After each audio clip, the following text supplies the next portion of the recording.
اس کے بعد شعر پورے ختم ہو گیا، آخری شعر ہے اسے جس میں شاعر اپنا مختصر سا نام لکھتا ہے، اسے تخلص کہا جاتا ہے۔ تخلص جیسے پہلے بھی بتایا میں، وہ تخلص۔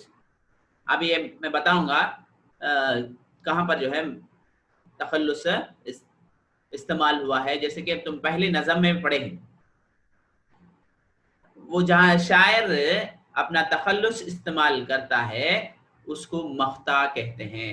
مقطع بولے تو ایک بار دیکھ مقطع کہا جاتا ہے۔ مقطع میں کیا ہوتا ہے، آخری شعر میں غزل کا آخری شعر ہوتا ہے جس میں شاعر جو ہے اپنا مختصر سا نام، جیسے غالب ہے، اقبال ہے، میر ہے، مومن ہے، اور بہت سارے شعراء جو ہے اپنے کلام کے آخری شعر میں جو مختصر سا ان کا مختصر سا نام استعمال کرتے ہیں، اسے تخلص کہا جاتا ہے، اور اسی شعر کو مقطع کہا جاتا ہے، لاسٹ شعر کو مقطع کہا جاتا ہے۔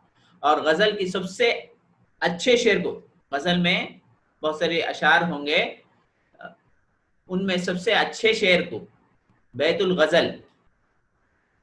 الغزل یا شاہ بیت کہا جاتا ہے یا کہلاتا ہے۔ یہ بیت کے معنی جو ہے غزل کے ہیں، معاف کرنا شعر کے ہیں۔ سب سے اچھے شعر کو جو ہے وہ بیت الغزل یا بیت الشعر، شاہ بیت کہا جاتا ہے۔ یہ رہا مختصر سا تعارف۔ اب میں تخلص کے تعلق سے جیسے کہ بتایا میں، آپ پہلی نظم حمد ہے جس کے لکھنے والے جو ہے حافظ باقوی ہیں، وہاں دیکھتے ہیں، آپ پڑھ لیے ہوں گے، بعض بچے یاد بھی کر لیے ہوں گے، وہاں چلے جاتے ہیں۔ دیکھیے حمد ہے، اس کے لکھنے والے حافظ باقوی ہیں۔ دیکھو حافظ کے اوپر جو ہے چھوٹا سین، یہی ان کا سین کے نشان ہے، یہی ان کا تخلص ہے حافظ باقوی کا، یہ یاد کر لیے ہوں گے۔ ان کی اس حمد میں آخری دیکھو آخری شعر پر دیکھو کیا لکھے ہیں، اسی کو تخلص کہا جاتا ہے۔ شاعر اپنا مختصر سا نام لکھتے ہیں، تیرے کرم کے صدقے دیتا ہے دل گواہی، حافظ پہ فضل ہوگا یا رب ضرور تیرا۔ یہ رہا تخلص۔ اس کے بعد انشاءاللہ وہ اور بھی باتیں بتائی جائیں گی۔ یہ یاد کرنے کی نظم ہے، آپ کو جو ہے پہلے 5 اشعار، شعر کی جمع اشعار ہے، شعر کی جمع اشعار ہے، وہ جو ہے یاد کر لیں گے۔ اب چلو اب پھر اس کی طرف چلے جاتے ہیں ہم، غزل کی طرف۔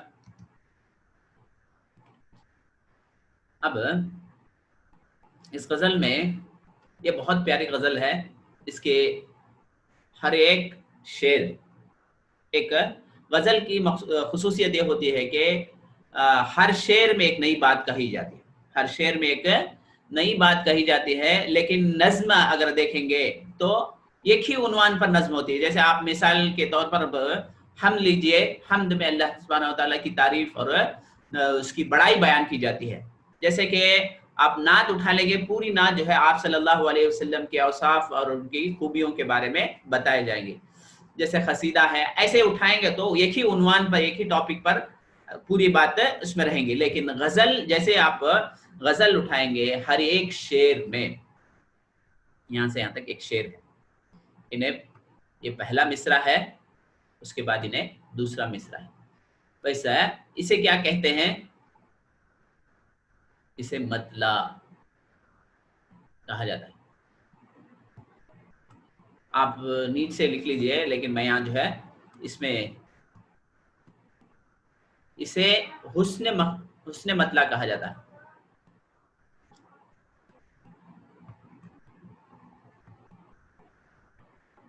اس میں تھوڑا میری رائٹنگ سیدھی نہیں آ رہی، آپ دیکھیں حسن مطلع یعنی دوسرے شعر، پہلے شعر کے فوراً بعد آنے والے شعر کو حسن مطلع کہا جاتا ہے، اور یہ جو ہے آخری شعر کو مقطع کہا جاتا ہے، جس میں شاعر جو ہے اپنا مختصر سا نام جسے تخلص کہا جاتا ہے وہ استعمال کرتے ہیں۔ چلیے اب شعر کی تشریح کرتے ہیں۔ ہزاروں خواہشیں، یہ بہت اچھی غزل ہے، آپ یہ ایک بار اگر سمجھ کے پڑھ لیں گے تو بہت آسانی سے یاد بھی کر لیں گے۔ ہزاروں خواہشیں ایسی کہ ہر خواہش پہ دم نکلے، ہزاروں خواہشیں ایسی کہ ہر خواہش پہ دم نکلے، بہت نکلے میرے ارمان لیکن پھر بھی کم نکلے، بہت نکلے میرے ارمان لیکن پھر بھی کم نکلے۔ مرزا اسد اللہ خان غالب جو ہے اس شعر میں کہتے ہیں کہ میری ہزاروں خواہشیں ہیں لیکن ہر ایک کو پورا کرنے میں بہت مشکل دشواریاں پیش آ جاتی ہیں، گویا کہ میری جان نکل جاتی ہے۔ ہزاروں خواہشوں میں یہ خواہش کو پورا کرنا، ہر ایک خواہش کو پورا کرنے کے لیے گویا میری جان نکل جاتی ہے۔ اس طرح کوشش کر کے میں نے بہت ساری ارمانیں پوری کی لیکن اور بھی ارمانیں اور بھی خواہشیں باقی ہیں۔ یہی اصول ہے کہ انسان جو ہے، انسان کی خواہشیں اس دنیا میں پوری ہونا ناممکن سی بات ہے۔ چلو دوسرا شعر میں شاعر کیا کہنا چاہتے ہیں، نکلنا خلد سے آدم کا سنتے آئے ہیں لیکن، نکلنا خلد سے آدم کا سنتے آئے ہیں لیکن، بہت بے آبرو ہو کر تیرے کوچے سے ہم نکلے۔ شاعر اس شعر میں کہتے ہیں کہ اس شعر میں سب سے پہلے جو ہے، پہلے مصرے میں آدم علیہ السلام کا تذکرہ کرتے ہیں، کس طرح جو ہے آدم علیہ السلام کو جنت سے نکالا جاتا ہے، نکالا گیا، اسی کی طرف اشارہ کرتے ہیں۔ چلو مختصر طور پر حضرت آدم علیہ السلام کے واقعے کی طرف واقعہ دیکھتے ہیں، اس کے بعد اس شعر کی طرف آتے ہیں۔ اللہ تعالیٰ نے آدم علیہ السلام اور حوا علیہ السلام کو سب سے پہلے پیدا کیا، پہلے آدم علیہ السلام کو پیدا کیا اور اس کے بعد حوا علیہ السلام کو پیدا کیا، اور پیدا کرنے کے بعد انہیں جنت میں رکھا، لیکن ایک شرط رکھی کہ وہ ایک مخصوص درخت کا پھل نہ کھائیں، لیکن شیطان نے انہیں دونوں کو بہکایا اور دونوں نے وہ پھل کھا لیا، جس کی وجہ سے انہیں جنت سے نکال دیا گیا۔ اسی بات کو اسی واقعے کی طرف نکلنا خلد، اسی کی واقعے کی طرف اشارہ ہے، نکلنا خلد سے آدم کا سنتے آئے ہیں لیکن، بہت بچپن سے ہمیشہ سے سنتے آ رہے ہیں آدم علیہ السلام کے اس واقعے کو، اسی کی طرف اسی کی نسبت کرتے ہوئے شاعر کہتے ہیں، آج میں میری محبوب کے ملنے کے لیے اس کی گلی کو گیا تو مجھے بہت بے عزتی سے وہاں سے نکالا گیا۔ تو اس واقعے کو اس واقعے کی طرف تشبیہ کے جوڑتے ہوئے یہ شعر لکھا ہے۔ چلو تیسرے شعر کی طرف، تیسرے شعر کی تشریح کرتے ہیں۔ مگر لکھوائے کوئی اس کو خط تم تو ہم سے لکھوائے، مگر لکھوائے کوئی اس کو خط تو ہم سے لکھوائے، ہوئی صبح اور گھر سے کان پر رکھ کر قلم نکلے۔ یعنی کہ شاعر کہتے ہیں صبح سویرے میں اپنے کان پر، اس دور پر کان پر پین رکھ کر، قلم ٹھیک ہے، میں نے پین رکھ کر نکلتا ہوں، کوئی دوسرا بھی آ کر میری محبوب کے لیے خط مجھ سے لکھوا لے، اسی غرض سے جو ہے میں صبح سویرے نکل جاتا ہوں تاکہ وہ میری محبت میں اور اضافہ ہو۔ چوتھے شعر میں شاعر کہتے ہیں، محبت میں نہیں فرق جینے اور مرنے کا، محبت میں نہیں ہے فرق جینے اور مرنے کا، اسی کو دیکھ کر جیتے ہیں جس کافر پہ دم نکلے۔ یعنی کہ ہم محبت میں اتنے دیوانے ہو گئے ہیں، گویا ہمارا جینا مرنا کچھ بھی فرق نہیں ہے جینے اور مرنے میں، یعنی کہ محبوب کو دیکھ کر جیتے ہیں اور اسی کو دیکھ کر مرتے ہیں۔ یا کافر کا جو لفظ استعمال کیا گیا وہ اپنے محبوب کے لیے استعمال کیا گیا۔ آخری مقطع پر آ گئے ہم، کہاں میں خانے کا دروازہ غالب اور کہاں باعث، کہاں میں خانے کا دروازہ غالب اور کہاں باعث، پر اتنا جانتے ہیں کل وہ جاتا تھا کہ ہم نکلے۔ اس شعر میں شاعر کہتے ہیں، اس سے سب سے پہلے میں واعظ یعنی کہ نصیحت کرنے والے، واعظ دینے والے، نصیحت کرنے والے کو واعظ کہا جاتا ہے۔ یہاں میں خانہ، جو میں خانہ ہے نا، شراب خانے کو کہا جاتا ہے جہاں شراب کو فروخت کی جاتی ہے، جہاں شراب بیچی جاتی ہے۔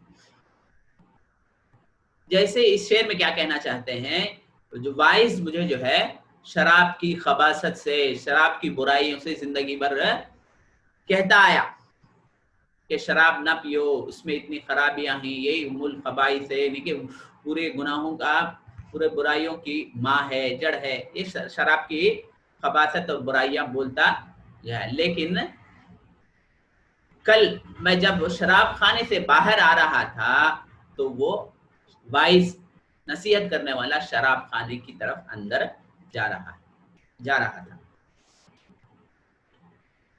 تو اس سے یہ شاعر یہ نہیں کر رہے ہیں کہ وہ شراب پینے کے لیے جا رہا ہے یا وہاں کے لوگوں کو نصیحت کرنے کے لیے جا رہا ہے، وہ بات یہاں نہیں بتائی گئی۔ چلیے ایک بار پڑھ لیتے ہیں نظم۔ ہزاروں خواہشیں ایسی کہ ہر خواہش پہ دم نکلے، ہزاروں خواہشیں ایسی کہ ہر خواہش پہ دم نکلے، بہت نکلے میرے ارمان لیکن پھر بھی کم نکلے، نکلنا خلد سے آدم کا سنتے آئے ہیں لیکن بہت بے آبرو ہو کر تیرے کوچے سے ہم نکلے۔ یعنی کوچے جو ہے گلی کو کہا جاتا ہے، بہت بے آبرو، آبرو کو تو عزت ہے، بے آبرو اس کا ضد ہے، بے آبرو ہو کر، ذلیل ہو کر تیرے کوچے سے ہم نکلے، مگر لکھوائے کوئی اس کو خط تو ہم سے لکھوائے، ہوئی صبح اور گھر سے کان پر رکھ کر قلم نکلے، محبت میں نہیں فرق جینے اور مرنے کا، محبت میں نہیں ہے فرق جینے اور مرنے کا، اسی کو دیکھ کر جیتے ہیں جس کافر پہ دم نکلے، کہاں میں خانے کا دروازہ غالب اور کہاں واعظ، کہاں میں خانے کا دروازہ غالب اور کہاں واعظ، پر اتنا جانتے ہیں کل وہ جاتا تھا کہ ہم نکلے۔ یہ مختصر سی تشریح ہے اس غزل کی، اس کتاب میں ہی دیا گیا ہے، اس کی حاصل کلام بھی جو ہے اس میں دیا گیا ہے، مختصر طور پر اس سے اشعار کی تشریح بھی کی گئی ہے، آپ بھی دیکھ لے سکتے ہیں۔ اس کے بعد اب الفاظ معنی کی طرف دیکھتے ہیں، جیسے کہ پہلے بھی بتا چکا ہوں میں، ان ارمان، آرزو، خواہش پر کہا جاتا ہے خلد، ہمیشگی، یہاں سے مراد جنت، جیسے ہمیشہ جنت سے مراد لیا گیا، بے آبرو، بے عزت، بدنام، کوچے، جیسے کوچا ایک ہے، کوچے نہیں ایک سے زیادہ، وہ آگے دیکھیں گے۔ میں خانہ، کوچا جو ہے گلی کو کہا جاتا ہے، میں خانہ شراب خانے کو کہا جاتا ہے، واعظ و نصیحت کرنے والے کو کہا جاتا ہے۔ اس کی ضد ہے آبرو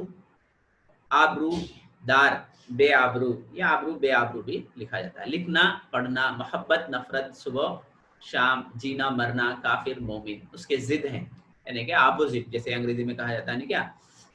اس کے بعد واحد جمع، واحد کسے کہا جاتا ہے، اگر ایک چیز ہے تو اسے واحد کہا جاتا ہے، اگر ایک سے زیادہ چیزیں یا ایک سے زیادہ اشیاء ہو تو اسے جمع کہا جاتا ہے، جیسے سنگولر پلورل کہا جاتا ہے انگریزی میں، خواہش، خواہشیں، خواہشات،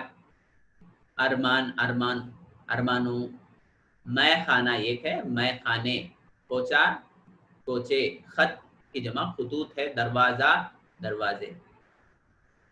اس کے بعد مناسب ترین الفاظ منتخب کر کے خالی جگہ بھرتی کیجیے، جیسے کہ آپ شعر سنے ہیں اسی اس کے مناسبت سے سوالات یہاں دیے گئے ہیں اس غزل ہی کے۔ خواہشیں ایسی کہ ہر خواہش پہ دم نکلے، تو اس کا جواب جو ہے ہزاروں خواہشیں، ہزاروں لکھنا ہے، خواہشیں ایسی کہ ہر خواہش پہ دم نکلے، بہت نکلے میرے ارمان لکھنا ہے،